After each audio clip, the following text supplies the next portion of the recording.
आज हम पढ़ेंगे रफ़त सरोश की ये कविता। बाग में हर बर्ग पर हमदो सना लिखी हुई है, बाग में हर बर्ग पर हमदो सना लिखी हुई है। शबनमी नुक्तों में तौसीफ़े खुदा लिखी हुई है, शबनमी नुक्तों में तौसीफ़े खुदा लिखी हुई है।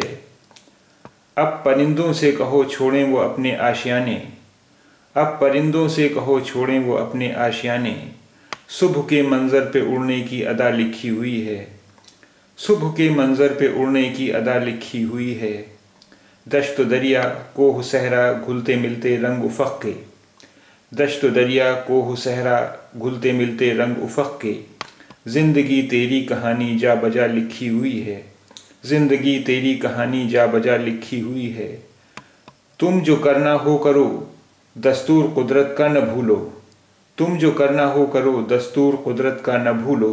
किस अमल की क्या सज़ा है क्या जज़ा लिखी हुई है, किस अमल की क्या सज़ा है क्या जज़ा लिखी हुई है। मौत भी आकर ठिठक जाती है दरवाज़े पे मेरे, मौत भी आकर ठिठक जाती है दरवाज़े पे मेरे। हाल पर मेरे बुज़ुर्गों की दुआ लिखी हुई है, हाल पर मेरे बुज़ुर्गों की दुआ लिखी हुई है। ऐ सरोश अब फैल जाने दो उन्हें सारी फ़ज़ा में, ऐ सरोश अब फैल जाने दो उन्हें सारी फ़ज़ा में। इन हवाओं पर मोहब्बत की नवा लिखी हुई है, इन हवाओं पर मोहब्बत की नवा लिखी हुई है। आइए अब इसके कुछ शब्द देख लें और उनकी मीनिंग। बर्ग, बर्ग यानी पत्ता। हम्द, हम्द यानी प्रशंसा। हम्द अरबी का शब्द है, इसका मतलब होता है प्रशंसा, लेकिन उर्दू में हम्द विशेषतः ईश्वर की प्रशंसा के लिए इस्तेमाल करते हैं।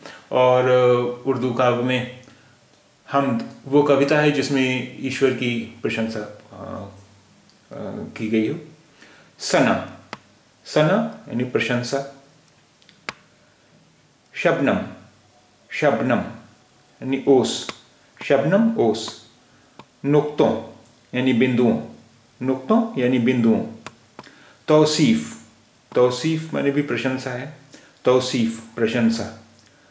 परिंदों, परिंदों यानी पक्षियों, परिंदों पक्षियों। और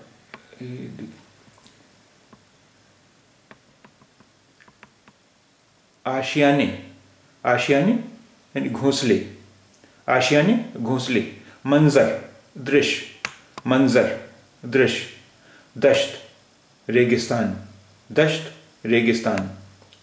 कोह पहाड़, कोह पहाड़। सहरा, सहरा जंगल, सहरा जंगल। उफ़क़ क्षितिज, उफ़क़ उफ़क़ क्षितिज। दस्तूर विधान, दस्तूर विधान। अमल कार्य, अमल कार्य। जज़ा प्रतिपूर्ति, जज़ा प्रतिपूर्ति। हाल वर्तमान, हाल वर्तमान। बुज़ुर्ग यानी बड़े, बुज़ुर्ग बड़े। नवा संदेश, नवा संदेश।